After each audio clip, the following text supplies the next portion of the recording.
So now we're going to look at some left turns, and then we're going to look at some right turns, but we're starting off with left turns, moving off from the side of the road. If you want to look at about a video on moving off from the side of the road, check back in with those because I've already done one on that.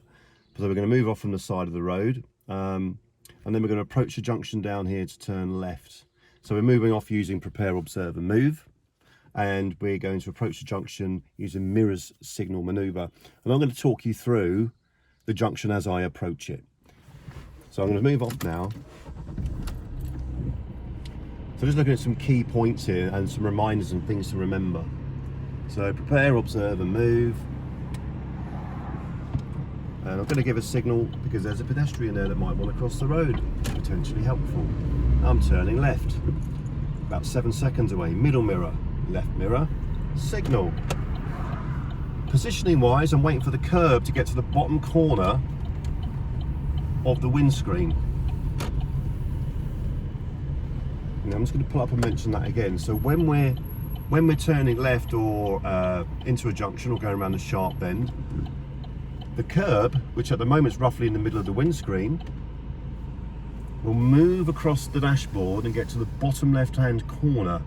When it hits that, that's your point of reference to start to steer, which will stop you hitting the curb or going too wide. So moving off again, prepare, observe and move. This time I'm not signalling because there's nobody around. We've got another left bend coming up here, so I'm waiting till the curb gets to the left corner, and that's where it positions for me when I'm sat here. Just moving across, following the curve round. And now we're coming to the end of the road to a T-junction. I'm going to turn left at the end of the road. About 7 seconds away, so well before. We check our middle mirror, who's behind me. Left mirror, because we're slowing down any risk of cyclists. Signal left. Now I'm waiting for the curb to move across to the left-hand side of the windscreen, and I'm steering left, following it round, and then stopping the car on the white line. It's important that we don't stop over the line for safety reasons, but equally don't get in the habit of stopping too far back, because that could be misleading and confusing to people who expect you to be stopping further ahead and you could get hit from behind.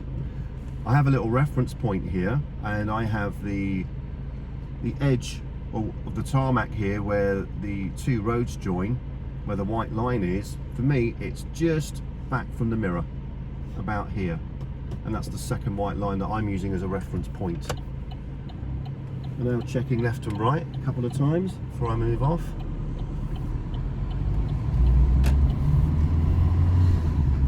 And we're just going to go around the block again. So coming up to the junction again, so middle mirror, left mirror, signal left, gently braking, clutch goes down about 1 to 2 car lengths away. We're not putting the clutch down too early because it's coasting, we're losing our engine braking, and too late you could stall it. I've stopped with my mirror on top of the white line reference point. I'm checking left and right.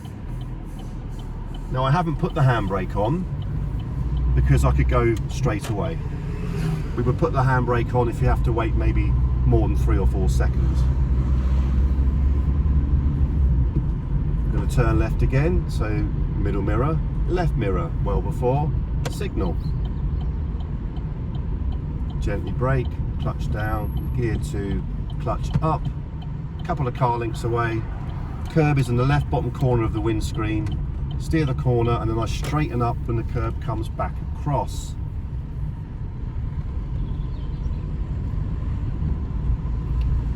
And following this curve around again.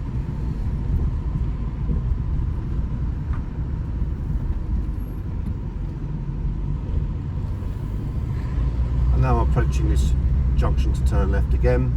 So again, well before, about 7 seconds away. We start our mirror signal maneuver routine. Middle mirror, left mirror, signal left, off the gas, gently brake. I'm just going to stop here for a moment to point something out.